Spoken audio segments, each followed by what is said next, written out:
Nós estamos falando nesses dias sobre chaves que acessam o sobrenatural, chaves que nos dão acesso ao mundo do Espírito. Como cruzar essa linha, como sair de uma linha das coisas naturais, das coisas que todos têm acesso, para entrar num lugar em que nem todos conseguem entrar, para falar uma linguagem que nem todos conhecem, para visualizar o que nem todos visualizam, para saber e para entender o que nem todos entendem. Eu quero dizer para você, irmãos, o mundo espiritual, as pessoas nele não estão todos no mesmo nível. Embora nós estejamos no reino de Deus, cada um no reino está num lugar. É como se a gente falasse assim, olha, pegasse, né, essa rua chama Venceslau Braz, e o número dessa igreja é 355, e aqui é um prédio térreo, né, só tem um pavimento. Mas se aqui fosse um prédio de apartamentos, fosse um edifício, então o que ia acontecer? Eu podia ter o Daniel aqui morando na Venceslau Braz 355, só que ele mora no apartamento 101, no primeiro andar, e eu moro no apartamento 1001, no 10º andar. Então alguém perguntaria para nós assim, estaria eu e ele conversando, e alguém chegaria e perguntasse: onde vocês moram? Nós moramos na Venceslau Braz. Oh, vocês moram na mesma rua? Sim, nós moramos na Venceslau Braz 355. E a pessoa: você também? Eu também moro na Venceslau Braz 355. Então vocês moram no mesmo lugar? Eu falo: não, nós estamos no mesmo endereço, mas em lugares diferentes. Como assim? Ele mora no 101, eu moro no 1001. Sabe o que isso quer dizer? Nós estamos no mesmo lugar, mas em dimensões diferentes. Nós temos o mesmo endereço, irmãos, mas as dimensões são diferentes. Por quê? Porque o que ele consegue ver no 101 tem uma dimensão, é o primeiro andar. Se ele subir lá, abrir a janela, ele consegue ter uma visão do primeiro andar. Você concorda comigo que no 10º andar eu tenho outra visão? Quantos concordam? Que eu vou ver com muito mais amplitude no 10º andar do que no primeiro. Tem coisa, irmãos, que lá do 10º andar eu estou vendo, mas ele não vê. Por quê, irmãos? Porque nós estamos no mesmo endereço, mas estamos em lugares no espírito diferente. Sabe o que isso quer dizer, irmãos? Que o reino de Deus é um endereço. Todos aqui estão no reino. Todos aqui se candidataram a serem, né, súditos do rei, a serem filhos do rei. Então nós entramos num endereço, entramos num ambiente chamado reino de Deus. Mas no reino de Deus cada um está num lugar no espírito. E como que a gente faz para sair do 101 e chegar no 1001, irmãos? Através das chaves do sobrenatural. Através do entendimento do que tem que ser feito, irmãos, para que a gente possa caminhar em níveis mais profundos no Senhor. Para a gente cruzar a linha do sobrenatural. Para a gente começar a entender, a ver, a vivenciar coisas que nem todos conseguem. E nós temos entendido aqui, querido, que toda ação vai provocar no reino uma reação. Toda ação provoca uma reação. Nós estamos entendendo aqui que Deus, ele não age em nosso favor. Nós estamos entendendo que Deus reage ao nosso favor. Nós estamos entendendo que de Gênesis a Apocalipse, todo milagre sobrenatural, toda ação sobrenatural que aconteceu, exigiu que alguém fizesse algo antes. Que alguém tivesse uma entrega, que alguém tivesse uma renúncia, que alguém entrasse num lugar que desencadeasse tudo isso. E nós estamos vindo falando. Eu quero até, depois eu vou liberar um resumo para vocês, né, sobre a aula passada. Muita gente me pediu, porque nós falamos no lugar de remissão, né, de quando Davi faz o censo e não poderia ter feito. E ali é desencadeada uma ação sobre Israel, e quando vem o anjo destruidor e passa em cima da eira de Araúna, ou na eira de Ornã, que é a mesma coisa. Aquele lugar também a Bíblia fala que é o Monte Moriá. E quando o anjo do Senhor, o anjo exterminador do futuro, está passando em cima, a sua sombra negra cobrindo Israel, já 70.000 tinham morrido. E não tinha acabado a ação do anjo. O anjo estava vindo. em uma direção. E até o tanto que o anjo já tinha caminhado, não sei se metade do caminho, não sei se 40% do caminho ou 80% do caminho, mas ele estava vindo, estava seguindo uma direção, uma rota. Mas na sua rota, irmãos, ele encontrou um sacrifício. Uau! Na sua rota ele encontrou um sacrifício. Na sua rota ele encontrou um lugar que visualizou o sangue. Na sua rota ele viu um monte. Ele viu um monte que lá em Gênesis era chamado de Monte Moriá, onde Abraão entregou seu filho Isaque, onde o cordeiro foi sacrificado. E naquele lugar, quando ele passa ali, o anjo exterminador do futuro vinha vindo, já tinha morrido 70 mil até aquele momento. Quando ele para ali, o Senhor fala: para, daí em diante você não pode prosseguir. Você está sobrevoando uma área de milagre. Você está sobrevoando um lugar sobrenatural. Ei, você está sobrevoando um lugar de sacrifício. Para. Em lugar de sacrifício, o juízo é interrompido. Em lugares de sacrifício, maldições são quebradas. Para. E o anjo parou. E o Senhor então falou, mandou o profeta era Gade. Falou ao profeta Gade: vai, comunique ao rei Davi, diga para ele que comece a sacrificar naquele monte. É a chance que ele vai ter. Então ele vai lá, procura, compra aquele lugar e começa então a sacrificar ali. E a partir do momento então que ele faz a parte dele, compra aquele lugar, começa a sacrificar, começa a adorar a Deus e começa a se remir do seu erro, do seu pecado. Então a Bíblia diz que o Senhor falou: agora pega a tua espada, e o anjo está lá, coloque na bainha e dá a linha, volta para casa. Acabou o juízo. Irmãos, então nós estamos entendendo sobre isso, sobre aquilo que nós precisamos fazer nas nossas vidas para que possam algumas coisas serem interrompidas, outras serem cessadas, e para que o acesso às coisas sobrenaturais possa ser alcançado. Amém? E hoje eu quero falar para você sobre um homem, quero falar para você alguma coisa sobre Elias. Abra a sua Bíblia comigo em Tiago capítulo 5. Quem está com calor aí? Só 2. Então pode desligar esse ar aqui para mim, por favor. Até aqui em cima está frio hoje, irmão.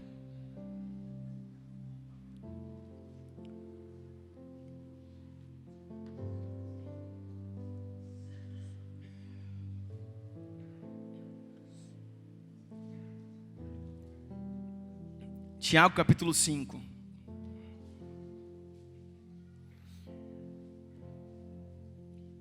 Pastor Lucas leu esse texto na sala de oração dessa semana, falando sobre oração, falando como nós precisamos entender sobre oração e nos dedicar a ela. E nós entendemos por esse texto que homens como Elias eram homens como nós. A Bíblia vai falar isso aqui, mas fizeram coisas sobrenaturais. Amém? Tiago 5,17 diz assim: Elias era um homem semelhante a nós, sujeitos aos mesmos sentimentos, e orou com instância para que não chovesse sobre a terra. E por 3 anos e 6 meses não choveu. E orou então de novo, e o céu deu chuva, e a terra fez germinar os seus frutos. Amém? Irmãos, Tiago capítulo 5 está dizendo que Elias era um homem semelhante a nós. O que é um homem semelhante a nós? De carne e osso. A Bíblia diz aqui, sujeito aos mesmos sentimentos, às mesmas paixões. Um homem pecador como eu e você. Um homem, que sujeito aos mesmos desejos, às mesmas vontades, mas que estava, querido, em uma conexão com o Senhor. Estava até como o pastor Lucas falou aqui na terça-feira, ele estava numa posição. Então ele orava, ele proclamava, e ele dizia que às vezes a gente não tem uma convicção completa daquilo que vai acontecer. E ele dizia que Isso não é a falta de fé. A falta de fé é a gente sair da posição. Então às vezes a gente está num lugar no Senhor e buscando aquilo, esperando aquilo, e às vezes a gente pensa, será que isso vai virar mesmo? Será que isso vai dar certo? Será que isso vai acontecer? E isso ainda não é a falta de fé, irmãos, porque a falta de fé é quando você desiste, quando você sai daquele lugar. Então quando você às vezes tem alguma dúvida, mas permanece na posição em que Deus te colocou, crendo naquilo que Deus te falou, proclamando, profetizando, esperando, confiando, buscando, você está, irmãos, perseverando, e Deus vai honrar você. Amém? Então ele era um homem, irmãos, que tinha suas fraquezas, como qualquer homem tem, só que era um homem posicionado no Senhor, crendo naquilo que Deus estava fazendo. E ele chegou lá, procurou Acabe e diz assim: ei, Acabe, segundo a minha palavra, não chove mais na terra. Eita, mistério. Irmão, não foi Deus que falou para ele. Não foi Deus que falou para ele: Elias, procura agora o rei Acabe e diz que vai acontecer isso, isso, isso. Não, ele foi lá e procurou e falou assim: Acabe, assim te diz Elias. Já pensou nisso? Os profetas diziam: assim diz o Senhor, né? Porque é o Senhor que estava dizendo. Eu acho que Elias chegou lá e falou: Acabe, é o seguinte, assim te diz Elias, assim te digo eu, não choverá mais aqui até que eu diga para que chova novamente. E o que aconteceu, irmão? Diz que o Senhor olhou lá de cima assim, ó, olhou lá e falou assim: meu Deus, animado menino. Deus deu uma olhada para ele e falou assim: ele está posicionado mesmo, está crendo naquilo que eu vou fazer. Aí sabe como é que acontece, irmãos? Deus sempre olha o crédito. Deus sempre olha o crédito. Você está em crédito ou está em débito? Nosso pastor tem uma mensagem aí: andando no crédito e não no débito. Por quê? Porque Deus, olha, dá uma olhada aí. Aí Deus pega, manda o anjo lá, o mensageiro, puxa a ficha desse homem aí que está falando alguma coisa ali. Puxa a ficha dele. Se tiver crédito, irmão, Elias tinha crédito. Olhou na ficha, Elias, o tesbita, está aqui. O que está aí? Tem crédito. E Deus falou: pode confirmar, cerra o céu agora, não cai mais uma gota d'água. Uau! Está entendendo? Agora se puxasse lá, fala: e aí? Fala assim: está só no vermelho, está só no débito. É passar vergonha, irmão. Por quê, querido? Porque telefone sem crédito, irmão, não fala. Carro sem gasolina não anda. Homem sem oração não tem poder. Homem sem oração não vive milagres. Homens sem posicionamento, irmão, são homens fracos, comuns. E Deus te chamou para ser forte, amém? Deus te chamou para ser forte, querido, para sabe, se mover pelo Espírito.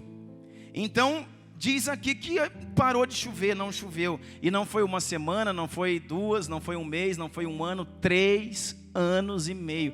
Pensa o que é 3 anos e meio sem chuva, querido. Pensa no estrago que isso não faz. E diz assim, Tiago 5,18 diz: e depois ele resolveu orar, orou novamente. E o céu deu chuva e a terra fez germinar os seus frutos. Meu Deus. Sabe por que Elias fez isso, querido? Porque Acabe, que era o rei naquele momento, ele estava adorando junto com Jezabel a Baal. Baal é um deus cananeu, um deus dos cananitas.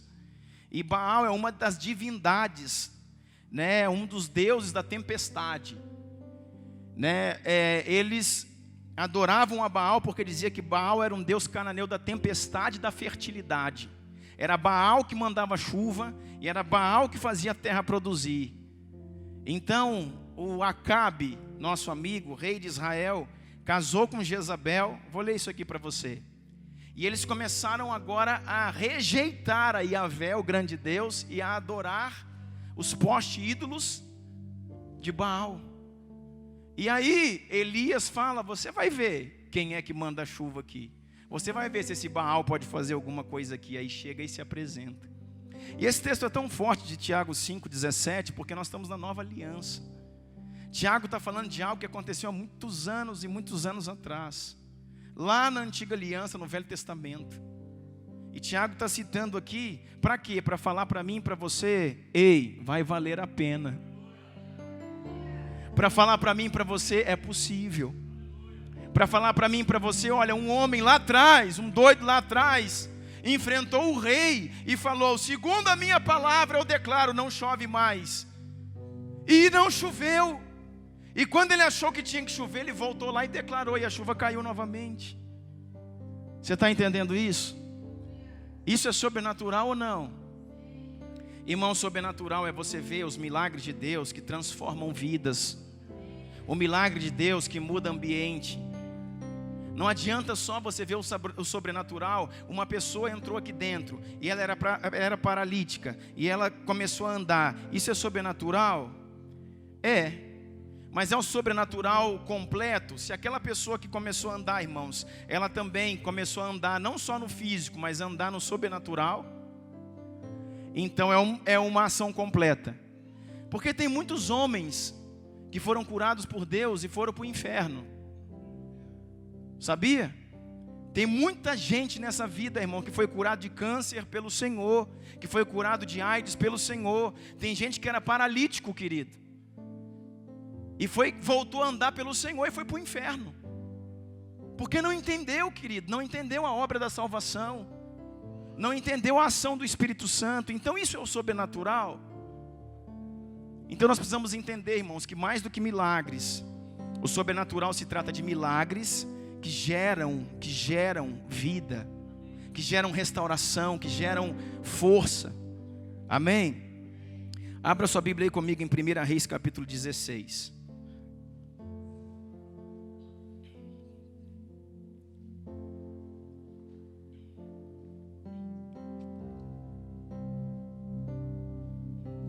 Primeira Reis 16 diz assim, verso 29.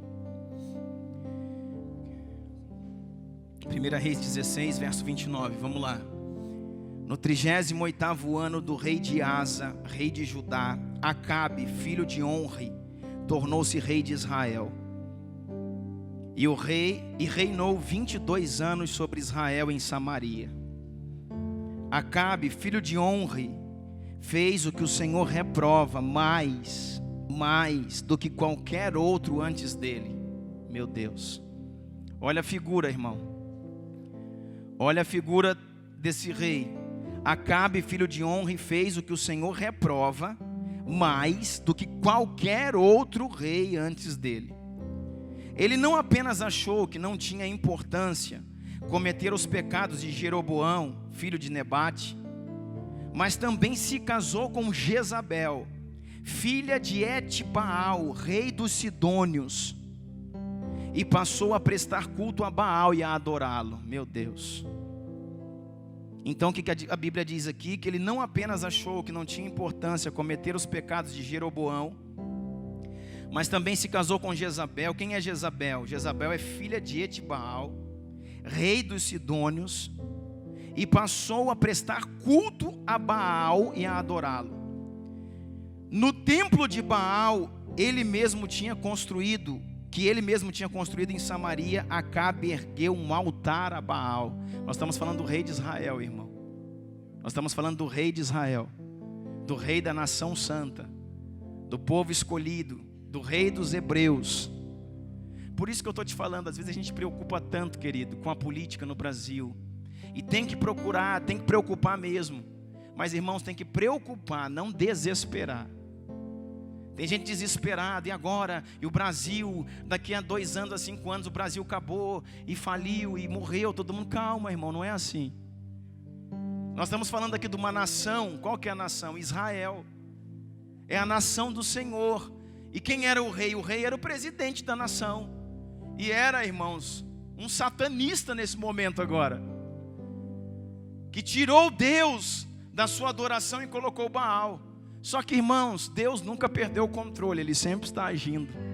E quero dizer para você que Deus também está agindo sobre o Brasil. Você está vendo uma série de coisas acontecendo essa semana. Deus está agindo, irmãos. Deus está movendo, e é só o começo, querido. Continue orando, e o Senhor está conosco. E diz assim no verso 32, no templo de Baal, que ele mesmo tinha construído em Samaria, Acabe ergueu um altar para Baal. Fez também um poste sagrado. Ele provocou a ira do Senhor, o Deus de Israel, mais do que todos os reis de Israel antes dele. Aí o que acontece? Com tudo isso que esse homem fez, com tudo isso que esse homem trouxe para Israel, tirando o Senhor do centro, tirando Deus do centro e adorando a Baal, adorando ídolos, nós vemos então Elias se levantando. Por isso que Tiago 5,17 fala sobre ele. E eu quero que você abra sua Bíblia aí em 1 Reis 17. E eu quero te mostrar uma coisa. 1 Reis 17, verso 1 diz assim: Ora, Elias de Tisbe, em Gileade, disse a Acabe: Juro pelo meu nome, juro pelo nome do Senhor, o Deus de Israel, a quem sirvo, que não cairá o orvalho nem chuva nos anos seguintes, exceto mediante a minha palavra. Exceto mediante a minha palavra.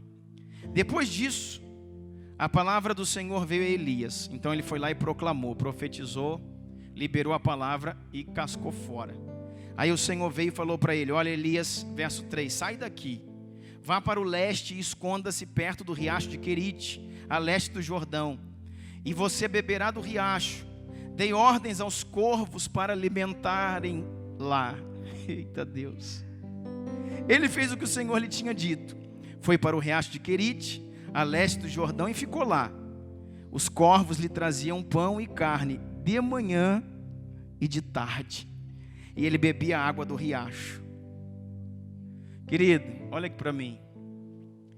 Foi profetizado, pronto, a seca começou. A partir desse momento, irmãos, começa a não chover, uma semana, 2, 3, um mês, 2, e as coisas começam a piorar. A seca começa a se agravar, as coisas começam a complicar. E outra coisa, por causa disso, um homem de Deus chamado Elias está sendo perseguido. Ele está sendo jurado de morte, perseguido por quem? Por Acabe, o rei, e por Jezabel. E ele começa então a se esconder. O Senhor chega para ele e fala: ei, Elias, é o seguinte, deixa eu ajudar você. Vai para o ribeiro de Querite. É o único lugar que no momento eu vou deixar água jorrando ainda. Se você for lá no ribeiro de Querite, você vai ver que tem uma fontezinha saindo água da bica, água geladinha. Vai lá, faz uma cabana ali e fica lá. Não tem mais comida em toda a terra. Dizem os historiadores que nesse momento aqui dessa palavra que estamos lendo, tinha 6 meses apenas de seca, e o negócio já estava pegando para todo lado. E em 6 meses de seca o Senhor falou para ele: fica no ribeiro, fica quieto aí, e cuida da tua vida, porque Jezabel está no teu encalço. Cuida da tua vida, porque Acabe colocou os exércitos de Israel para pegarem e capturarem a sua vida. O que Jezabel estava fazendo, irmãos? Jezabel já estava se incumbindo de decapitar os profetas. Qualquer dia nós vamos falar sobre esse espírito aqui, a ação de Jezabel. Uma ação de política, controle e intimidação. Uma ação que atua na igreja até os tempos de hoje, não só na igreja, mas também fora dela. Uma ação de intimidação, uma ação de controle. O espírito de Jezabel. E o que Jezabel também faz? Jezabel cala a voz dos profetas. Jezabel anula a voz profética num tempo.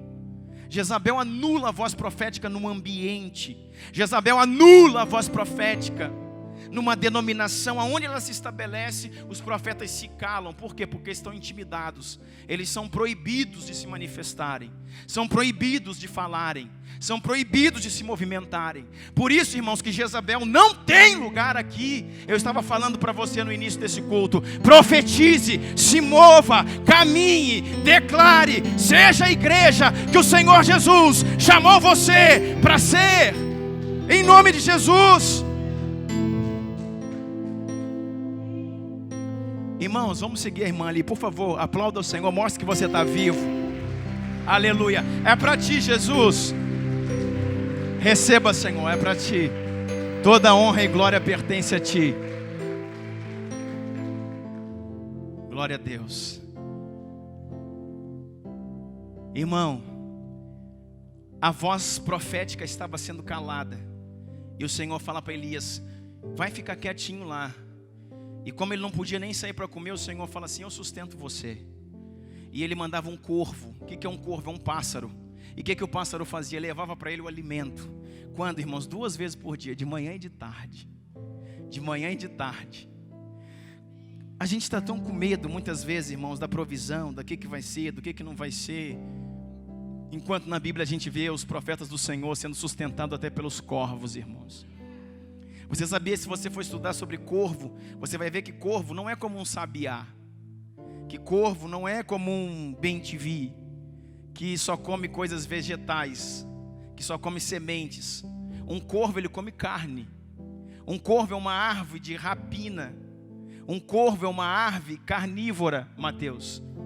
E diz que eu não sei de onde, no meio da crise, o Senhor buscava pão e dizia, leve pão para Elias. E ele levava o pão quentinho e colocava lá em cima da rocha. E o corvo olhava para aquele pão e olhava para Elias, olhava para o pão. E sabe, eu penso o bico dele baixando assim, o Senhor falou, aí não, esse é de Elias. E eu penso esse corvo voando para algum lugar e buscando carne em algum lugar e trazendo carne, como ele é um corvo, uma árvore de rapina, ele querendo comer aquela carne, porque era um tempo de seca, e botava lá em cima da rocha, em cima da mesa. A rocha representa Cristo, e é em Cristo que nós nos alimentamos. E colocava em cima da rocha, ia, sabe, vertendo assim, ó, a cabecinha, a asa do corvo, e o Senhor, aí não toca nisso aí não, do meu profeta. Sabe por quê, irmãos? Se você for um profeta de Deus, querido, ninguém pode tocar na sua provisão. Se você, irmão, estiver envolvido com Deus, ninguém vai tocar na sua provisão. Se você estiver no projeto de Deus, caminhando por Ele, aí pode vir a perseguição, aí pode vir a crise, aí pode vir espírito de Jezabel, aí pode vir a ação de Acabe, aí pode vir perseguição, aí pode vir o capeta que vier, irmãos. Pode vir a crise que vier, pode vir a fome que vier, ninguém vai tocar na sua provisão. Por quê? Porque Deus é o Deus que te sustenta. E ali ele estava e comia, e não é só uma vez por dia não, vinha de manhã e vinha tarde, vinha de manhã e vinha de tarde. E aí na água ele pegava o copinho lá e bebia na fonte, na bica. Tomava água fresca, tomava e comia o pão e a carne que o Senhor mandava para ele. Irmãos, eu acho que ele ficou tão, ficou tão abusado. Elias ficou tão tranquilo assim, falando, poxa, assim essa seca pode durar aí uns 10 anos. Ficou bom para ele. Aí o Senhor diz assim no verso 7, algum tempo depois o riacho secou por falta da chuva. Até para os profetas Deus falou, agora vamos dar um jeito de trabalhar. Algum tempo depois o riacho secou, passou mais de 6 meses, até aquele riacho secou, não tem mais. O corvo vinha, mas não tinha água. Deus é Deus do sobrenatural. Então ele podia fazer aquele riacho não parar de secar. Mas por que o riacho secou, irmãos? Porque Deus queria que Elias saísse dali. Irmãos, tudo que acontece na sua vida é Deus querendo que você saia de um lugar e se mova para outro. Tudo que acontece na sua vida é Deus, traçando o seu caminho, balizando as suas rotas. Coloque seu coração comigo nessa mensagem. Entenda o que eu estou falando para você. Tudo que acontece na nossa vida, irmãos, é Deus balizando as nossas rotas, balizando nossos caminhos, nos mostrando aonde devemos ir, como devemos. Então o Senhor falou assim para ele, verso 8, então a palavra do Senhor veio a Elias e disse, vai imediatamente para a cidade de Sarepta de Sidom, fique por lá, eu ordenei uma viúva daquele lugar que lhe forneça comida, ou que lhe sustente. Vai vendo, irmãos, como é que Deus inventa, vai vendo o que Deus gosta de inventar. Agora você pega e vai lá para Sarepta, essa cidade, você vai encontrar uma viúva. Eu já ordenei, Elias, fica tranquilo, eu já ordenei a viúva que vai te sustentar. E ele falou, glórias.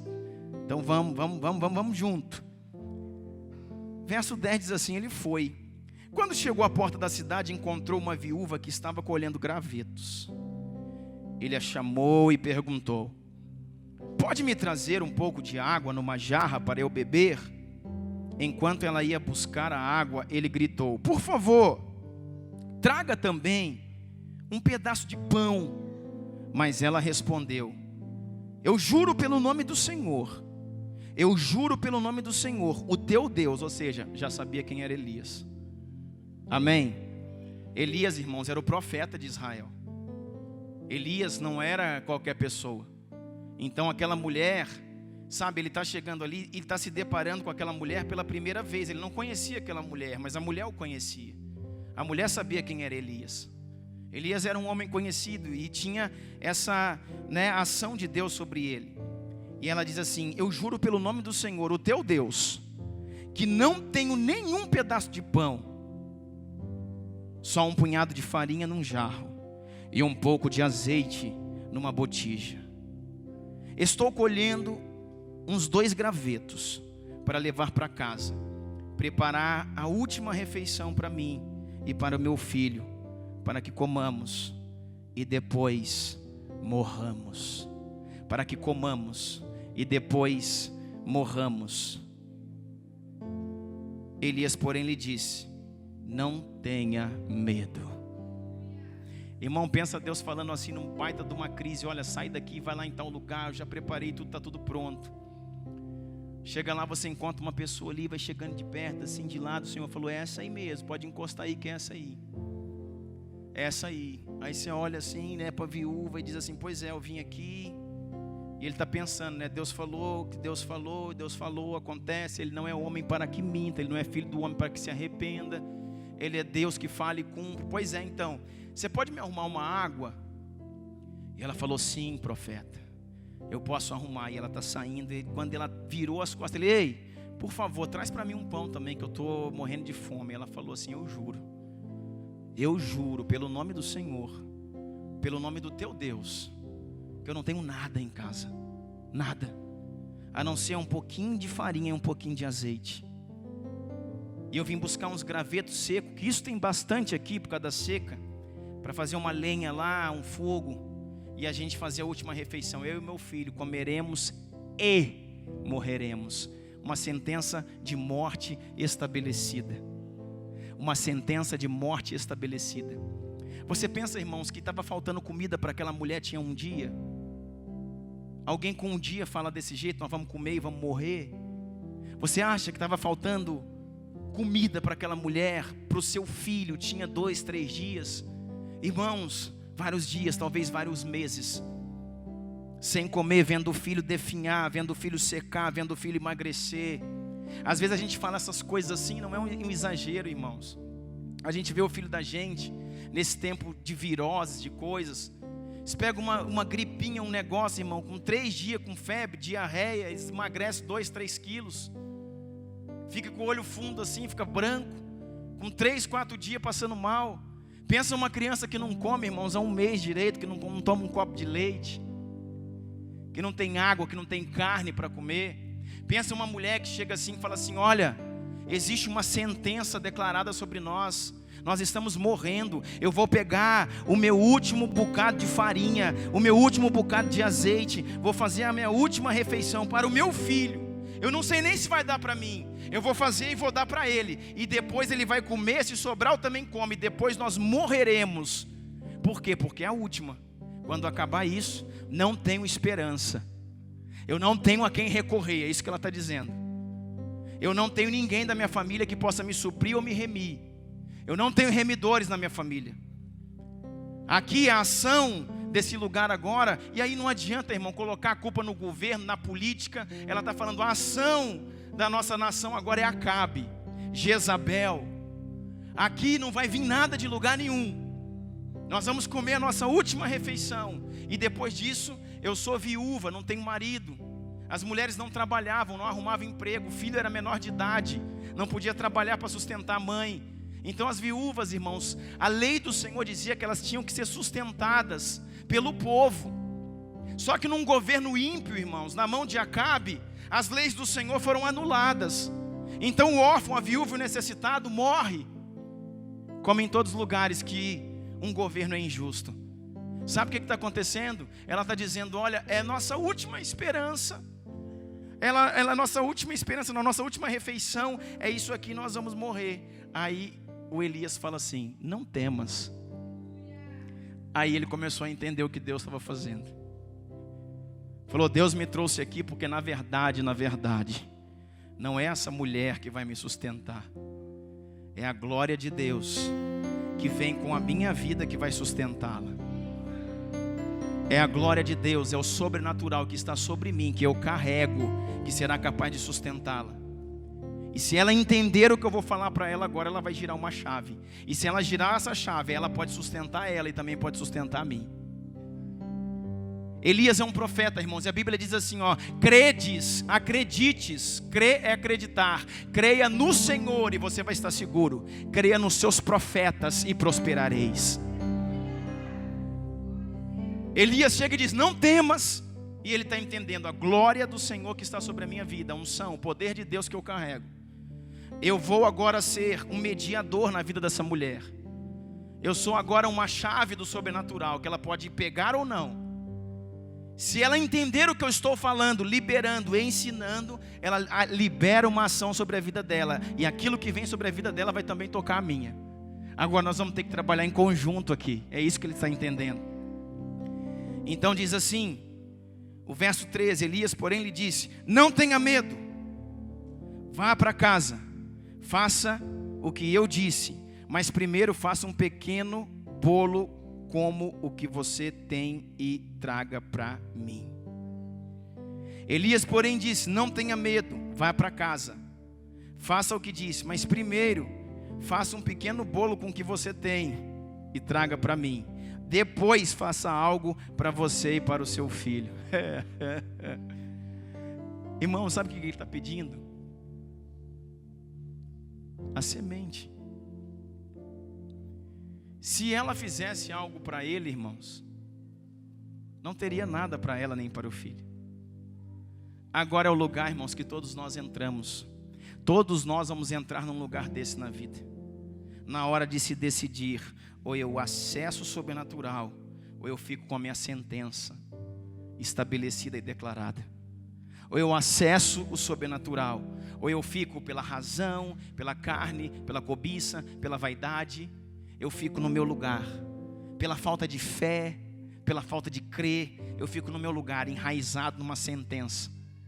E eu estou vendo a minha família morrer, e eu estou vendo o meu casamento ir embora, e eu estou vendo meus filhos espiritualmente sem vida, e eu estou vendo minhas coisas financeiras desabarem, e eu estou vendo minha família enferma, só que eu preciso tomar uma decisão. Eu entro num lugar do sobrenatural, e para isso, a chave do sobrenatural é aquilo que nós temos falado aqui, envolve, irmãos, entrega, envolve renúncia, envolve sacrifício. Agora é o meu tempo de escolher, e esse tempo vai chegar para todos nós, irmãos, se já não chegou para você, de escolher, eu entrego, ou eu me entrego, ou eu permaneço com a minha sentença, ou eu fico com o meu pouquinho de farinha, o meu pouquinho de azeite, faço a minha última refeição, faça a sua última refeição, ou eu faço a minha última refeição e morro com ela,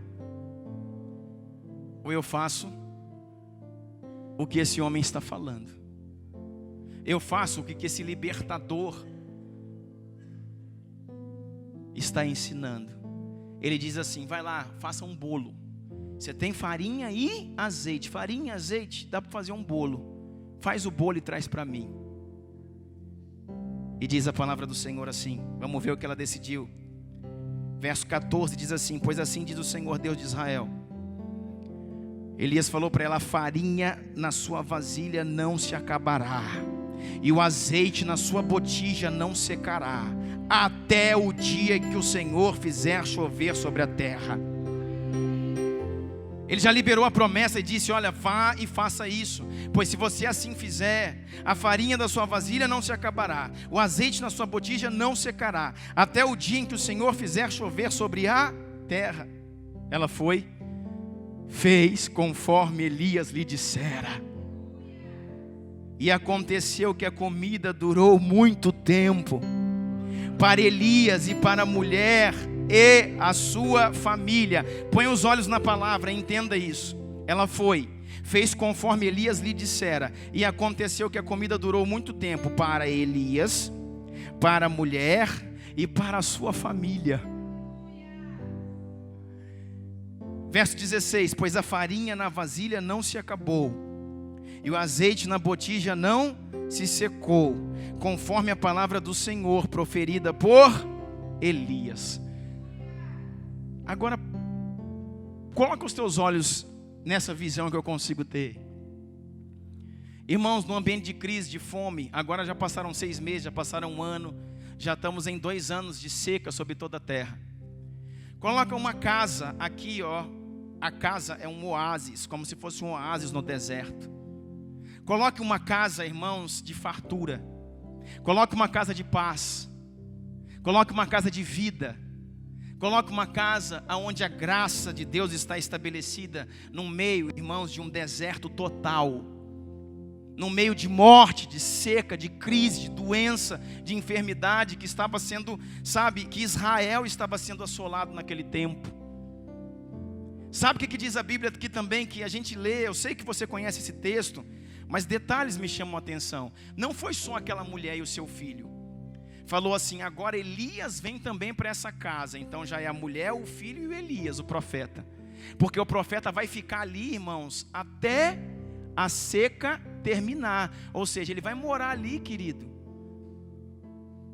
Foram 3 anos. Um bom tempo ele ficou lá. Peraí, essa mulher não tem marido. Ela era viúva. Ela não tinha um remidor. Mas será que ela não tinha irmã? Irmão? Ela tem irmão, ela tem irmã, ela tem sobrinho, ela tem pai, ela tem mãe.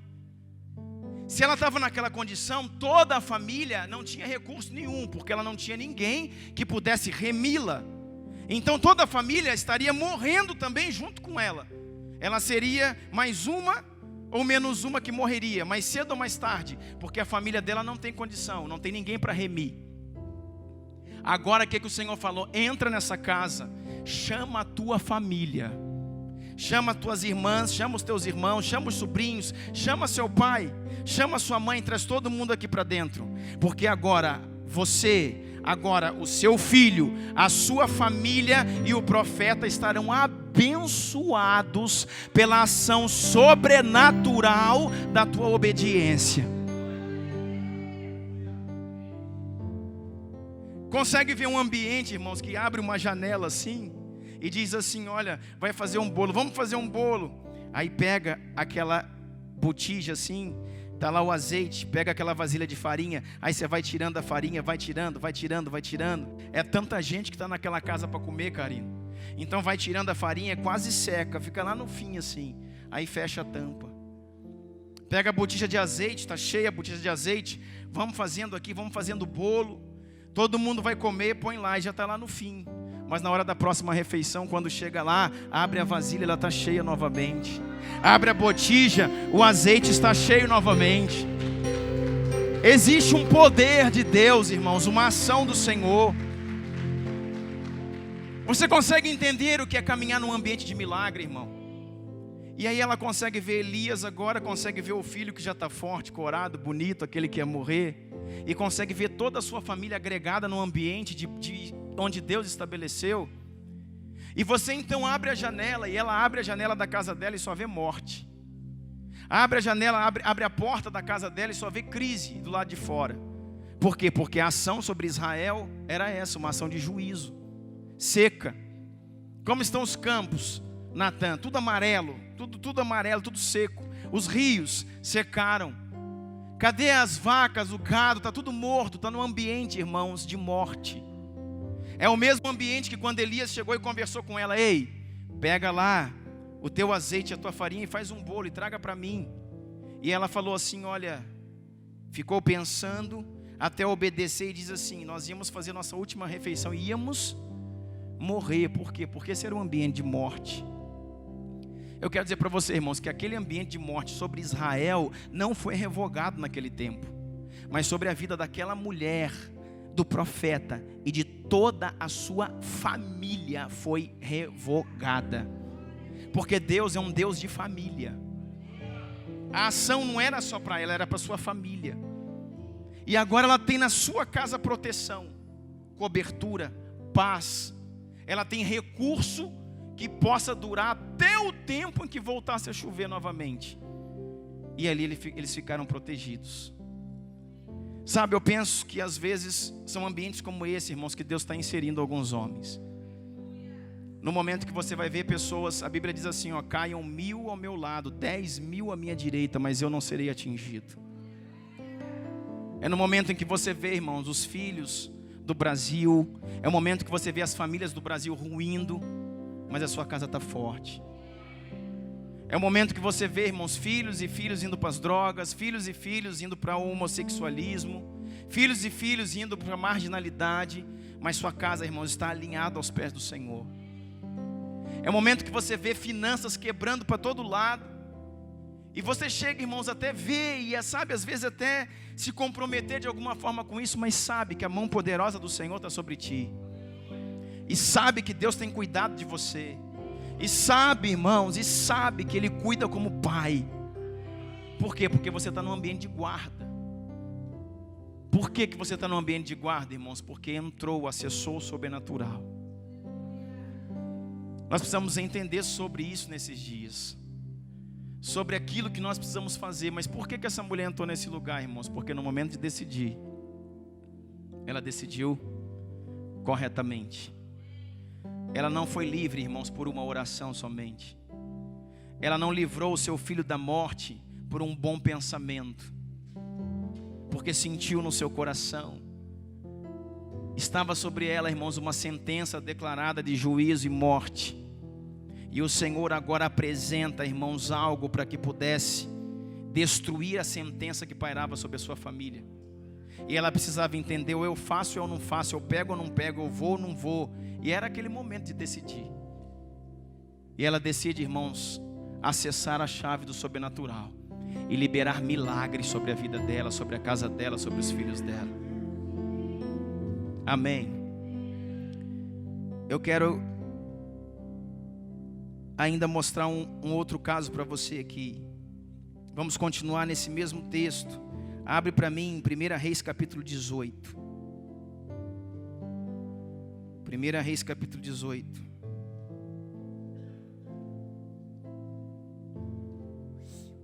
Olha só, irmãos, olha que coisa tremenda.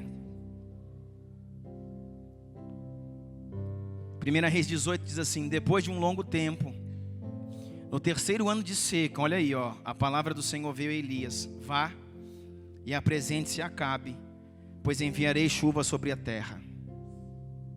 Elias foi. Como a fome era grande em Samaria, Acabe convocou Obadias, o responsável por seu palácio, homem que temia muito ao Senhor.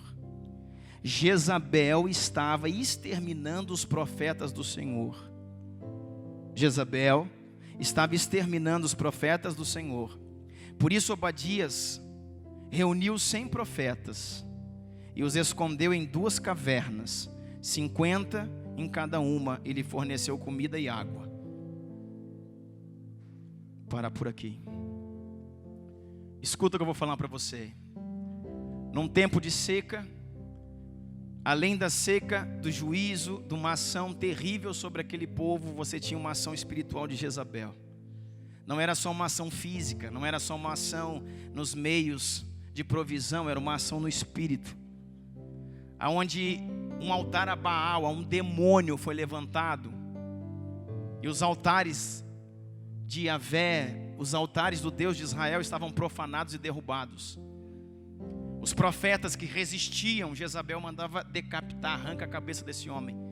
Nessa terra ninguém mais fala em Deus, nessa terra não se fala em Yahvé, nessa terra não se fala no grande Deus de Israel.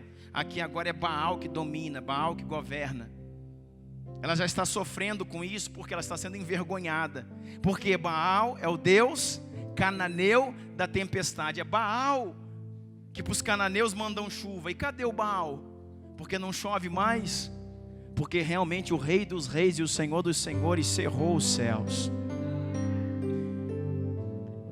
E agora, irmãos, escuta aqui comigo, um homem chamado Obadias. Você vai ouvir nas palavras proféticas falar muito sobre Obadias, porque é uma ação que tem que vir sobre nós. Obadias pegou e escondeu os profetas nas cavernas. Obadias pegou, olha aqui, escuta isso comigo, 100 profetas, e separou, botou 50 numa caverna e 50 em outra caverna, em 2 cavernas. E Obadias ficou sustentando quantos homens? 100 homens. Durante quanto tempo? Quanto tempo que não choveu? 3 anos e meio. Irmãos, quanto custa sustentar 3 homens, 100 homens em 3 anos e meio? Quanto custa sustentar, Mateus? 100 homens em 3 anos e meio, comendo todo dia, comendo, jantando, lanchando. Escondeu esses homens nas cavernas. Para que Obadias fez isso? Para que Jezabel não os decapitasse. Para que Obadias fez isso, irmãos? Para manter a voz profética, para manter viva a chama, para manter viva o fôlego da profecia no meio do seu povo. E sabe quem que era esse homem? A Bíblia diz aqui, verso 3: Acabe convidou Obadias, o responsável por seu palácio, homem que temia muito ao Senhor. Obadias, ele trabalhava junto com Acabe. Obadias trabalhava dentro do palácio e servia Acabe. Olha aqui, Obadias era um funcionário do rei Acabe, e por isso tinha uma certa condição financeira, porque era um dos homens de confiança do rei Acabe. Só que o que ele estava fazendo? Pegando todo o recurso que ele recebia de Acabe e Jezabel e sustentando os profetas escondidos. E sustentando os profetas escondidos. Então ele trabalhava para Acabe. Ele trabalhava no reinado de Acabe, porque era o emprego dele.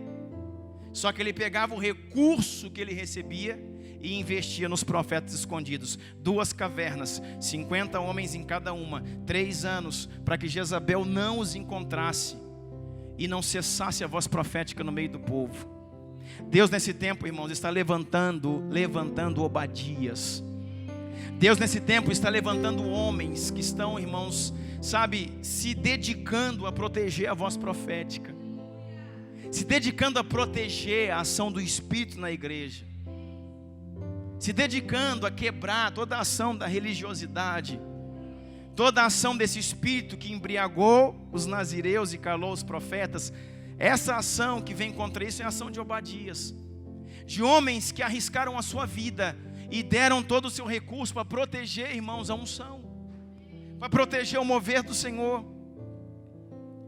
Agora escuta uma coisa, você vai ver que ele vai sair aqui, vai encontrar Elias, vai conversar com Elias, mas não é isso que eu quero falar para você. Para terminar, eu quero falar para você de uma outra viúva, e de uma outra viúva, que quando ela vai ser encontrada, não é mais nem o profeta Elias, é o profeta Eliseu. Só que a história diz, irmãos, que essa viúva era a esposa de Obadias, que num tempo lá na frente, Obadias foi, passou o seu tempo, protegeu os profetas viveram, e lá na frente, uma viúva vai estar lá com um filho e com uma dívida. Olha aqui, abra sua Bíblia comigo em 1 Reis, 2 Reis, melhor dizendo, capítulo 4, 2 Reis 4. 2 Reis capítulo 4, diz assim a palavra. 2 Reis capítulo 4, verso 1. Certo dia, a mulher de um dos discípulos dos profetas foi falar com Eliseu. Teu servo, meu marido, morreu. Teu servo, meu marido, morreu. E tu sabes que ele temia ao Senhor.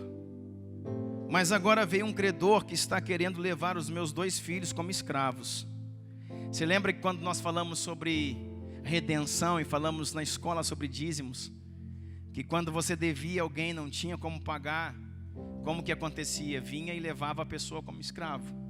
Essa era a lei vigente.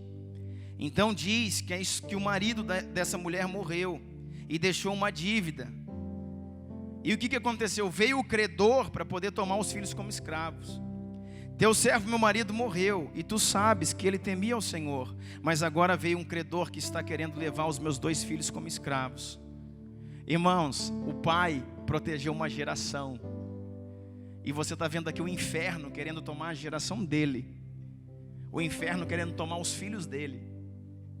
Você vê que um pai protegeu 100 profetas, que um pai se endividou porque gastou tudo que tinha e falou: esse é o meu tempo, o que eu preciso fazer agora é cuidar para que a profecia não morra em Israel, Ele conhecia o que a Bíblia diz, o que os escritos diz, o que o Pentateuco diz. Lá nos livros primitivos da Escritura diz que quando não há profecia, o povo se corrompe. Quando não há profecia, o povo se corrompe.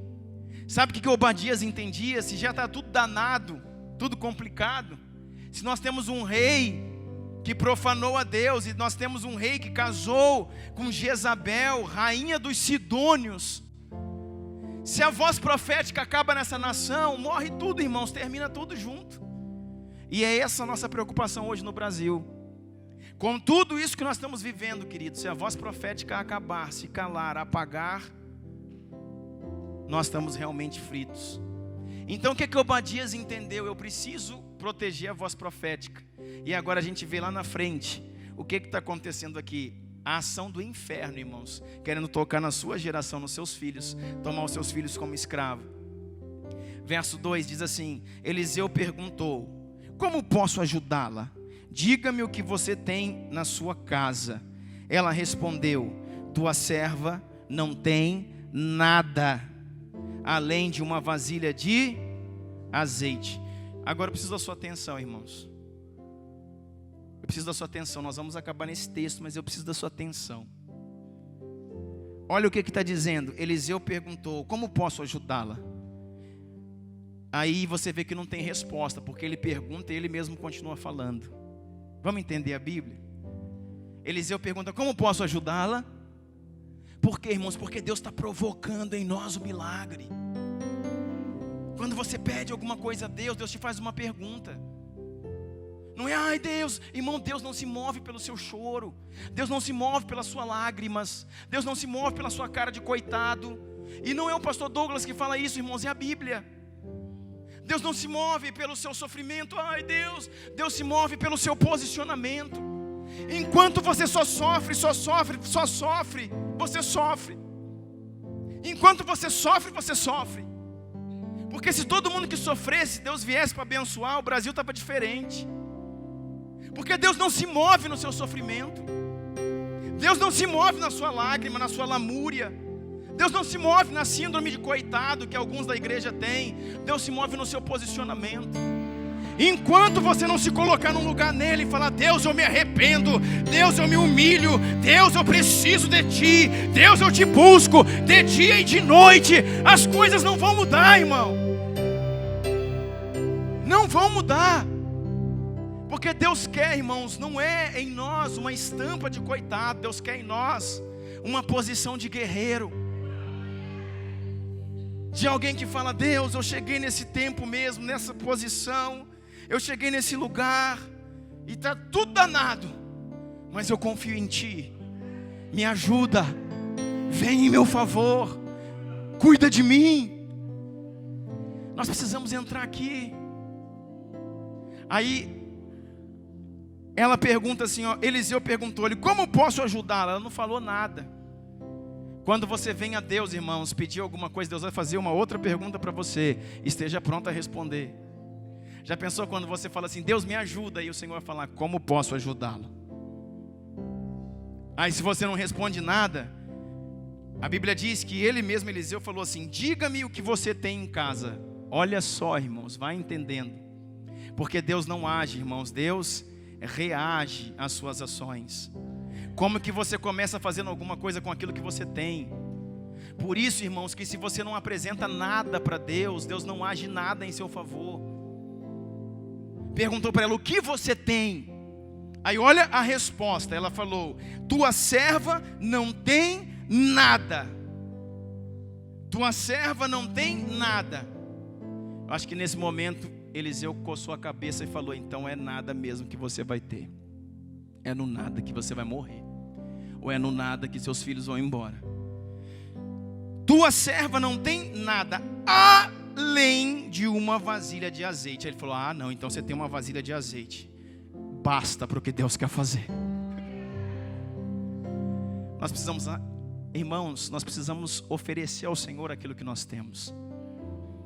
Não é muita força, irmão. Se eu tenho pouca força, eu ofereço pouca força.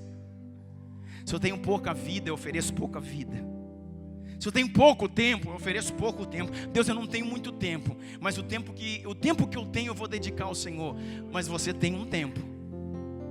Eu não estou com muita força, Deus, mas o meu último fio de força eu dedico ao Senhor. Deus falou, então me dá. Sabe por quê, irmãos? Porque Deus é um potencializador. Deus potencializa aquilo que você entrega para Ele. Deus multiplica aquilo que você entrega. Então, irmão, se você entrega eu estou entregando uma medida de força. Deus vem com 1000. 1000 vezes 1 é quanto, irmão? 1000. A sua força que tinha uma medida se tornou em 1000 medidas. Agora, se Deus vem com 1000 medidas e você apresenta 0, quanto que é 1000 vezes 0? Pronto, irmãos, entendeu? É matemática. Deus tem a capacidade de potencializar aquilo que nós entregamos. Deus vem com uma medida de fé. Eu vou te entregar, eu vou potencializar a fé que você tem. Então vem com 1000 medidas sobre a tua fé. Me apresenta a tua 0. 1000 vezes 0, quanto que é? É 0, irmão. E 1000 vezes 1? 1000. Então você tinha uma porção e agora você tem 1000. Porque Deus potencializa aquilo que você apresenta. E é isso que nós estamos falando aqui nesses dias. Ele pergunta para essa mulher: como posso te ajudá-la? Os filhos estão indo escravos. E ela não responde nada. Aí ele pergunta: diga-me o que você tem na sua casa. E ela vai responder: tua serva não tem nada, a não ser uma botija de azeite. Ele falou: ufa. Está disposta a colocar no negócio? Está disposta a envolver isso com Deus? Aí olha só o que diz. Então disse Eliseu, verso 3: vai pedir emprestadas vasilhas a todos os seus vizinhos, mas peça muitas. Por quê, querido? Porque Deus potencializa aquilo que você tem. O que ela tinha? Vasilha de azeite. O que ele mandou ele buscar? Vasilha de azeite, irmão. Deus potencializa aquilo que você tem. O que você tem? Eu tenho vasilha de azeite. É daí que vem o milagre, minha filha. Traz aqui, vamos lá. Agora, com essa vasilha de azeite, nós vamos multiplicar isso, porque é isso que você tem. É com isso que Deus pode trabalhar. É com isso que você pode trabalhar. Não adianta, irmão, você chegar diante do Senhor: não tenho nada, não sou nada, não posso nada, não faço nada. E Deus fala: nada, ver nada é nada, irmão. Então você nada, vira peixe.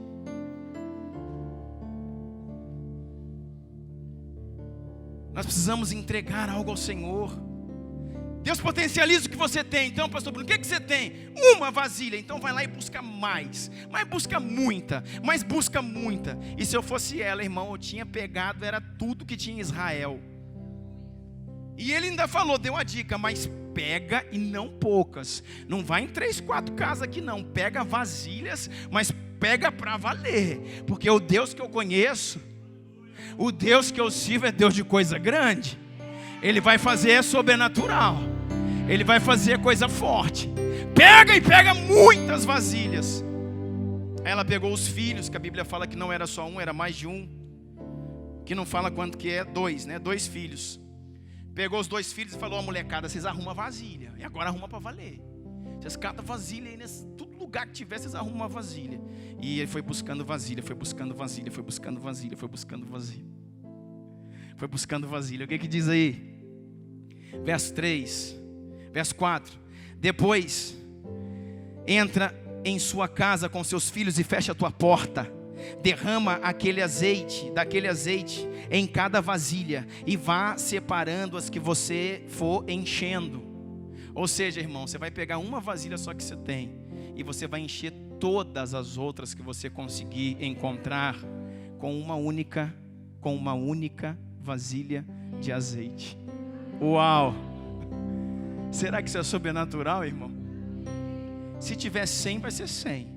Se tiver 200 vasilhas, vão ser 200. Se você arrumar 1000 vasilhas, nós vamos encher 1000 vasilhas de azeite com uma. Por isso ele falou: pegue muitas, que nós vamos encher isso aí tudo.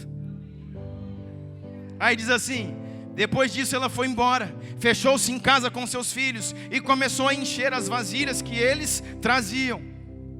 Quando todas as vasilhas estavam cheias, quando todas que eles trouxeram, não sei se foi 1 milhão, ela disse a um dos filhos: traga mais, porque a unção não acaba, irmão. Encheu, encheu, encheu, encheu, encheu, encheu, encheu, encheu. Quando ela sabe o estoque de vasilha, a montanha de pilha de vasilha que tinha lá terminou, tinha aqui na unção ainda, a unção está correndo. O milagre está aberto, o sobrenatural está acessível. Ela chegou e falou assim: traga mais, traga mais. Quando todas as vasilhas estavam cheias, ela disse a um dos filhos: traga mais. Verso 6. Mas ele respondeu: já acabaram, ou seja, não tem mais. Então o azeite parou de correr. Por quê, irmãos? Deus enche aquilo que eu apresento. Deus enche aquilo que eu entrego. Acabou a vasilha, não vai perder azeite não, irmão. Deus sabe trabalhar. Se ela trouxesse, irmãos, 5.000 vasilhas, 5.000 vasilhas iam ser cheias. Mas foi só 1.000 que ela trouxe 1.000. A unção está correndo, irmãos, o azeite está fresco, o sobrenatural está aberto. E ela falou: gente, eu viro aqui, enche de novo, eu viro aqui, enche de novo, eu viro aqui, enche de novo, eu viro aqui, enche de novo, eu viro aqui, enche de novo, eu viro aqui, enche de novo, eu viro aqui, enche de novo, eu viro aqui, enche de novo. Aí pela última vez encheu ali, porque ela falou: traz mais uma, mais uma, mais uma, mais uma. Eles: acabou, não tem mais nenhuma. O azeite parou. Sabe por quê, irmãos? O que Deus está nos ensinando aqui? A você começar com aquilo que você tem. A você começar a entregar aquilo que você tem. Êxodo capítulo 4. Moisés, agora você vai e tira os israelitas lá do Egito. Vai lá e enfrenta Faraó. E ele fala: eu agora tenho 80 anos, velhinho, com o rosto queimado do sol, a pele fustigada pelo sol e pelo vento, com seus cabelos brancos. Vai e faça. E ele falou: agora que eu vou lá fazer. Quando eu queria fazer, o Senhor não quis. Quando eu era o rei lá, quando eu era um dos principais do Egito, que eu queria fazer, eu tive que sair fugido de lá e vir para esse deserto. Agora com 80 anos, o Senhor quer que eu volte? O Senhor falou: é. Ele falou: agora não tenho mais título lá, não tenho mais exército lá, não tenho as armas que eu tinha antes, não tenho nada. E o Senhor falou: o que tu tem nas mãos? Uau! Se ele dissesse: não tenho nada, então ele falava: vira peixe. O que tu tem nas mãos, Moisés? Ele falou: eu nas mãos? Só essa vara, um cajado, um pedaço de pau. O Senhor falou: é com ela mesmo, pode ir. Você está entendendo isso? Ele: eu vou libertar um povo das mãos de Faraó. É o maior homem de toda a terra. É o maior homem de toda a terra. Faraó é o governador do Egito. Eu vou lá com um pedaço de pau, um cabo de enxada, para poder libertar o povo. O Senhor falou assim: pega essa vara aí que tem nas mãos e joga na terra. E jogou, e na hora o trem transformou numa serpente. E Moisés corria dela, porque era uma serpente, irmãos, como ele nunca tinha visto antes. E o que o Senhor falou para ele? Pega essa serpente. E ele tinha medo. Pega a serpente. Ele tinha medo. Aí ele foi tentar pegar. Como que se pega a serpente, irmão? Como se pega a cobra? Como que se pega? Pela cabeça. Você já viu? Pega qualquer vídeo no YouTube para se pegar uma cobra. Tem uma vara assim, uma cordinha, pega ela pela cabeça. Por quê, irmão? Que ela não te pica. E ele de alguma forma estava tentando, nas suas artimanhas e habilidades, pegar pela cabeça. O Senhor falou: não, pega pela cauda. O negócio comigo é mais difícil. É pela cauda que eu quero que você pegue. Falou: Deus, mas se eu pego pela cauda, ela acaba comigo. Dá uma olhada no tamanho dessa serpente. Ué, mas você não estava falando que era só um pedaço de pau? Que era um cabo de enxada que não servia para nada? Pega a serpente. Ele foi e pegou pela cauda, e ela se transformou novamente num cajado. Você está entendendo isso? Aí ele falou: o que você está nas mãos, Moisés, não é um cabo de enxada, é o meu poder. O que está nas tuas mãos é a ação do sobrenatural do Deus invisível. Vá e diga a Faraó: o eu sou te enviou. Uau! Aleluia!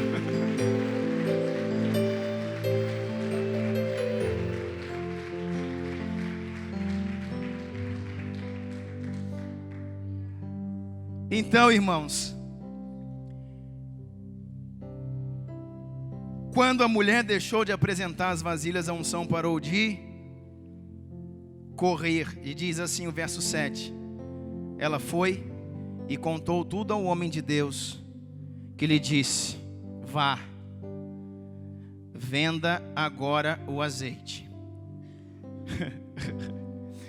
pague todas as suas dívidas, e você e os seus filhos ainda poderão viver de tudo aquilo que vai sobrar.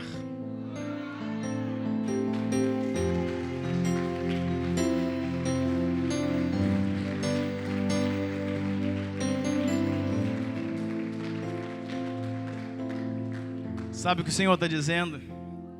Apresenta para mim o teu pouco. Eu sou o Deus que potencializa aquilo que você tem. Eu sou o Deus do sobrenatural, como nós cantamos aqui no início desse culto. Sabe o que ele falou? Pega todo esse azeite que você tem. Azeite é coisa fina em Israel. O que você tem aí, deixa eu dar uma olhada. E Eliseu falou: uau, esse é Deus mesmo, hein? Esse tanto de azeite que você tem aí, você pode vender isso aí, pagar suas dívidas, recuperar os seus filhos e viver. Você vai viver do tanto de recurso que você vai conseguir. Sabe o que eu vou dizer para você, irmãos? Escuta o que eu vou dizer para você. Quando está falando você vai vender aquilo ali, você vai passar aquilo ali para frente, fala de uma unção que Deus está trazendo à sua igreja. Fala de uma unção que Deus está trazendo, irmãos, do entendimento de alguma coisa, para que possa atrair sobre si, irmãos, a provisão, para que possa atrair sobre si o sobrenatural, para que possa entender e fluir nesses rios de Deus. Pegue tudo, salve os teus filhos, salve a tua herança. Teu marido fez algo por mim e eu não deixaria você na mão. Salve os seus filhos e viva de tudo isso. Por quê? Porque ela falou para o Senhor: eu tenho quase nada, mas tenho uma vasilha. Eu não sei, querido, o que você tem na sua mão. Talvez nós chegamos num momento, sabe, de extremos.